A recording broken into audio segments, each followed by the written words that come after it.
Bonjour à tous et bienvenue pour cette nouvelle vidéo. Aujourd'hui il s'agit d'un update lecture et j'ai pas moins de 5 livres à vous présenter parce que ça fait un petit moment que j'ai pas fait ce genre de vidéo. Tout d'abord je vais vous parler de I Still Love You de Christina Schippery aux éditions Pocket Jeunesse. Donc c'est un roman qui m'a été envoyé par la maison d'édition que je remercie. Dans cette histoire on va suivre la jeune Lucy qui est amoureuse depuis très longtemps de son meilleur ami Dylan. Seulement voilà, lui Dylan il est sous le charme de la jolie Caroline et Lucy va choisir de l'aider à conquérir l'élu de son cœur. C'est quand même pas évident de se retrouver dans cette position, c'est-à-dire d'être amoureuse de son meilleur ami et de l'aider à choper une autre nana. Quand même c'est... bon, un petit peu compliqué. En tout cas, finalement, ça va aussi pas mal se bousculer à l'arrivée d'un nouvel élève dans le lycée. Évidemment, ce personnage ne sera pas insensible à Lucy. Et bref, tout va se compliquer et ça va être un vrai drama. J'ai trouvé que c'était une romance assez classique, assez prévisible. Enfin voilà, j'étais pas vraiment la cible de ce bouquin. La cible c'est les adolescents tout simplement. Et moi j'ai 10 ans de plus au moins.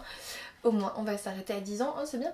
Et du coup, j'étais pas la cible. Donc c'était une romance pas très originale, très prévisible. Enfin, j'avais tout prévu, j'ai pas été surprise du tout. Et j'étais un petit peu agacée parce que ça tournait rapidement en rond. Si vous n'aimez pas les triangles ou quatuors amoureux, clairement, passez votre chemin. Il n'y a que ça dans ce livre, il n'y a rien d'autre que cette romance sans surprise. Malgré tout ça, j'ai plutôt bien aimé Lucy. Lucy, elle est pas forcément populaire, c'est pas la plus jolie de toutes les filles du lycée. Elle aime pas forcément faire la fête, elle est pas... voilà, elle est pas comme on demanderait presque aux adolescents d'être. Vous voyez, cette espèce d'idéal de l'adolescent populaire, bien dans sa peau, etc. Par là c'est pas le cas, Lucy elle est un peu comme tout le monde et j'ai bien aimé le fait que cette héroïne soit comme ça. Du coup j'ai trouvé que pour une adolescente c'était vraiment facile de s'identifier à Lucy et c'est quand même un gros point positif. Les autres personnages sont aussi globalement attachants, l'intrigue ok elle est prévisible mais ça reste doux, ça se lit franchement rapidement. Bref, c'était pas une lecture désagréable, j'étais juste pas visée et du coup je suis passée un peu à côté parce que c'est quelque chose que j'ai déjà lu en fait depuis toutes ces années. J'ai déjà lu plusieurs fois des romances comme ça et donc ça m'a pas plus surprise que ça. C'est pas une histoire que je relirais mais voilà, si vous avez envie d'une lecture facile pour un adolescent, une romance assez douce, assez belle, voilà, vous pouvez y aller, il n'y a aucun problème, il faut juste être dans la cible et n'avoir pas trop lu ce genre-là. Ensuite, je vais vous parler de Isulka, la mageresse, le tome 1, La pierre d'Isis de Dorian Lake chez Noir d'Absinthe. Donc je remercie vraiment la maison d'édition.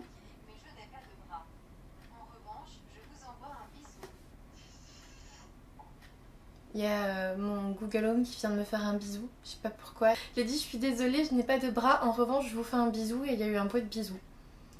Très bien, bon, on va peut-être continuer cette vidéo. Je remercie vraiment les éditions Noir d'Absinthe pour l'envoi de ce livre, mais aussi pour l'envoi du tome 2 et puis pour l'envoi d'un autre livre. Bref, merci beaucoup, ça me fait super plaisir. J'étais vraiment ravie de pouvoir découvrir cette histoire. En fait, on va suivre donc Isulka qui est une mageresse qui donc peut faire de la magie, mais je vous en dirai pas plus que ça. Et en gros, on va être dans le Paris du 19e siècle et elle va se lancer à la recherche d'une pierre avec un autre acolyte assez original, on va dire ça comme ça. Et tout ça, ça va se passer sur fond de mythologie égyptienne. Donc clairement, c'est assez atypique. J'avais jamais lu de roman comme ça, avec voilà un petit peu de magie, et puis de la mythologie, et puis en plus on est à Paris au 19e siècle, enfin vous voyez, je dois vous avouer tout de suite que j'ai vraiment beaucoup aimé cette histoire, ça va vite, c'est intense, et puis en plus j'ai bien aimé les personnages principaux. Isulka elle est forte, elle est déterminée, voilà, c'est une héroïne comme je les aime, elle est pas là à se plaindre tout le temps, non non, elle se retrousse les manches et elle y va, elle fonce dans le tas, et puis en général ça marche, ou pas, ça va aussi un petit peu se retourner contre elle, mais voilà, en tout cas elle va découvrir plein de choses sur la pierre d'Isis. Du coup oui, en effet, il y a la mythologie égyptienne là-dedans et j'ai vraiment beaucoup aimé ça. C'est vraiment une notion très importante dans ce livre. D'ailleurs on va aller du Paris du 19e à l'Égypte à cette époque. Et du coup on va en plus voyager, c'est quand même pas mal. J'ai aussi bien aimé le second personnage qui est avec Isulka qui s'appelle Scipione, je sais pas comment ça se dit, c'est un nom italien. Il est atypique lui aussi, il est original et il m'a fait beaucoup sourire. J'ai vraiment bien aimé ces deux personnages là, je trouvais qu'ils étaient plutôt bien en tant que héros de cette histoire. L'univers était franchement bien décrit, la plume était franchement agréable à lire, il y avait peut-être des petits mots un peu trop soutenus. ça m'a peut-être un petit peu bloqué à certains moments, enfin bloqué dans le sens où je suis arrivée sur ce mot et je me suis dit mais qu'est-ce que ça veut dire que ça, hein, voilà. Bon, une fois qu'on connaît la signification, il n'y a aucun problème, mais voilà, parfois on bute sur quelques mots parce que le langage est un peu soutenu, mais c'est aussi très fluide et agréable à la fois. Voilà, j'ai dû bloquer 2 fois dans tout le livre, donc ça veut rien dire quoi. Vraiment pour le coup c'était une très belle histoire. Il y a un tout pour plaire en fait, il y a des beaux personnages, il y a un univers qui change, il y a de la mythologie, il y a de la magie, enfin voilà. Donc vraiment, découvrez-le si ce que je vous ai dit là vous intéresse parce que ça vaut vraiment le coup et moi j'ai juste hâte de lire le tome 2. Ensuite, j'ai lu Le Monde Secret de Sombre Terre, le tome 1, Le Clan Perdu de Cassandra O'Donnell aux éditions Flammarion Jeunesse. Dans cette histoire, on va suivre Victor qui depuis très longtemps voit et parle aux fantômes.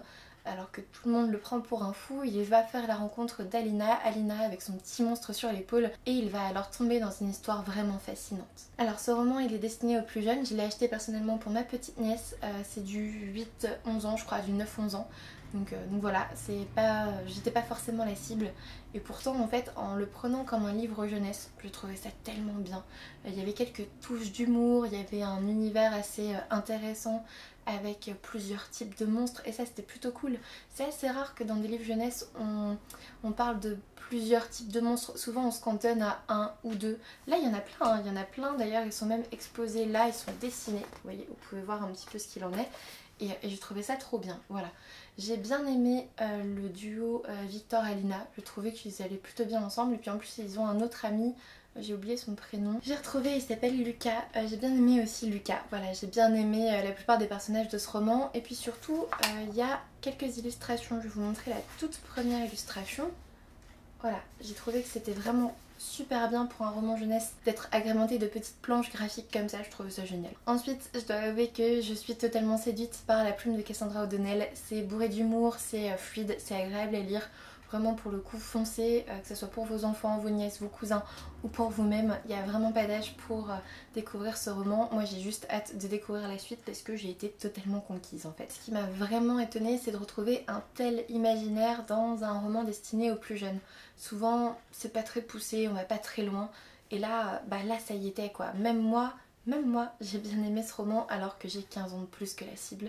Et donc allez-y, foncez. Moi je vais m'acheter le tome 2. Ensuite, je vais vous parler de La Princesse et l'Alchimiste de Amy Hallward, donc à la recherche de l'élixir interdit chez Pocket Jeunesse. Tout d'abord, je remercie Pocket Jeunesse pour l'envoi de ce bouquin.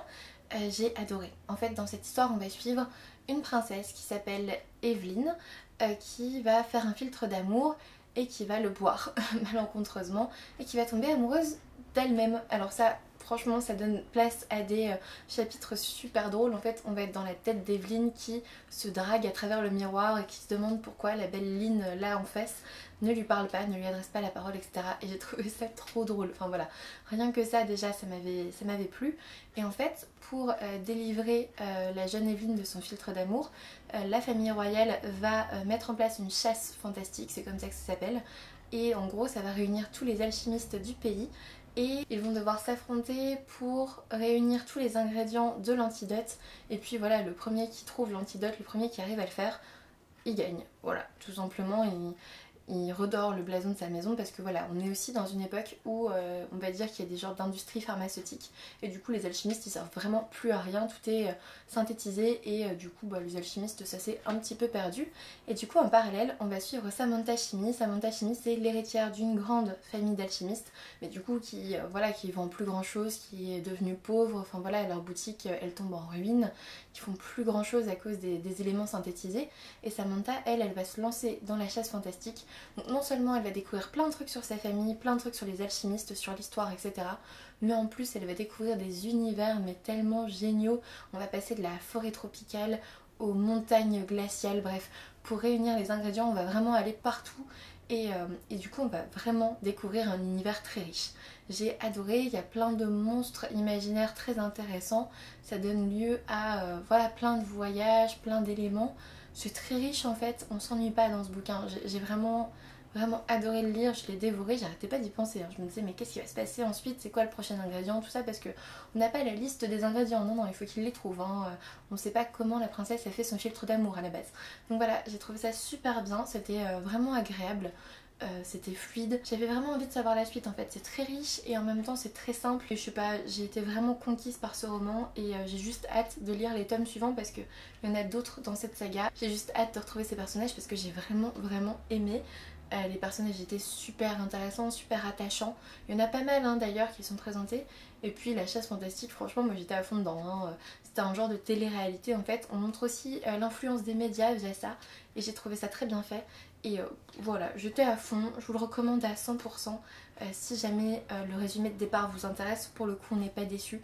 J'attendais beaucoup de ce roman et j'ai pas été déçue, donc je pense que ça devrait le faire aussi pour vous si ça vous intéresse. Et enfin, je vais vous parler de ma lecture du roman de Sylvia Raffin, Le sabre et la fleur de cerisier chez Gloriana Éditions. C'est un roman que je vous avais présenté dans les sorties livresques de juin et je dois vous dire que je me suis précipitée dessus. Alors ma première impression ça a été, qu'est-ce que c'est que ce format? C'est pas un poche, c'est pas un grand roman, c'est un peu entre les deux, c'est vraiment très fin, il fait 150 pages, enfin l'histoire elle s'arrête à la page... J'étais très étonnée, à la page 124, donc vous voyez je l'ai lu en une journée quoi. Je l'ai lu un dimanche et puis voilà c'était fait. Dans cette histoire on va suivre la jeune Kazumi qui est courtisane au quartier des plaisirs de Yoshiwara. Alors oui, ça se passe durant le Japon médiéval, donc à l'ère Edo, avec les samouraïs et tout. Et du coup on va aussi suivre Ryoji qui est un samouraï errant qu'on appelle un ronin je pense. Bref, on s'en fout, c'est le terme technique, c'est un samouraï errant. Mais en fait j'ai eu peur parce qu'un roman court, souvent il n'y a pas assez de détails et ça m'a fait un petit peu ça au début. J'ai eu l'impression qu'on n'était pas assez inscrit dans l'histoire en fait. Pour moi ça pouvait se passer à n'importe quelle époque, à n'importe quel endroit quasiment, alors qu'on savait que c'était dans le quartier des plaisirs de Yoshiwara, donc c'est un gros truc de l'ère Edo. Et voilà, je trouvais que ça manquait un petit peu de détails historiques et c'est dommage, ça aurait pu vraiment bien planter le décor au départ. Ensuite j'ai eu peur parce que je me suis dit que en 124 pages l'histoire ça allait filer rapidement et puis c'est tout. En fait l'histoire c'est que Ryoji, le samouraï errant, entend parler de Kazumi qui serait d'une beauté exceptionnelle. Alors du coup il va aller jeter un petit coup d'œil et il va tomber amoureux de Kazumi, il va y avoir une romance là-dedans. Alors non, la romance ne va pas trop vite et ça j'ai beaucoup aimé. Entre les deux personnages ça va plutôt doucement. Pour les 124 pages, franchement j'étais plutôt étonnée. Et puis surtout, on tombe dans une histoire dramatique qui montre les travers de Yoshiwara, les conditions de vie des courtisanes à l'époque, les différentes castes aussi, parce que les samouraïs errants, ils ont normalement pas le droit d'aller à Yoshiwara. Mais il y a plein de trucs comme ça, tous les travers en fait de cet univers qui sont mis là en avant. Et il y a vraiment des scènes assez horribles, il y a des paragraphes qui sont un petit peu durs. Enfin, horrible, vraiment plutôt dur quoi, ça se lit, il y a pas de problème. Et surtout, voilà, c'est assez dramatique comme histoire.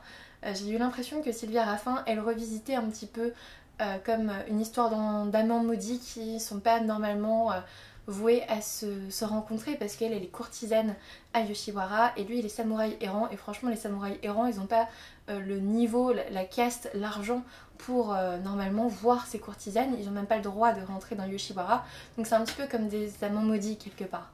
Et j'ai bien aimé cet aspect là, franchement j'ai bien aimé ce roman. C'était pas un coup de cœur bien sûr, mais j'ai trouvé que c'était une bonne lecture, ça m'a accompagnée un dimanche. Et voilà, j'étais dans le Japon médiéval, ça manquait peut-être un petit peu de détails, mais j'y étais et j'ai découvert avec plaisir cette histoire. En bref, j'ai bien aimé les personnages qui étaient plutôt attachants, j'ai bien aimé l'histoire et puis la fin était vraiment imprévisible. Franchement, je pensais pas que ça se terminerait comme ça. Et du coup, c'est ce qui a achevé de me conquérir, je crois. C'est vraiment la touche finale très surprenante qui m'a vraiment fait me dire tiens, ce roman, je vais m'en souvenir, quoi. Donc voilà, vraiment pour le coup, je sais que vous étiez beaucoup à être intéressés par ma présentation de ce roman dans les sorties livresques. Donc vous voyez le format, vous ne serez pas étonnés en l'achetant, en le commandant. Parce que moi j'ai dû le commander, il n'était pas en librairie là où je suis. Et voilà, c'est vraiment une histoire sympathique qui a tenu à peu près ses promesses. Je m'attendais à un peu plus de détails, mais en même temps ça n'a pas non plus gâché ma lecture.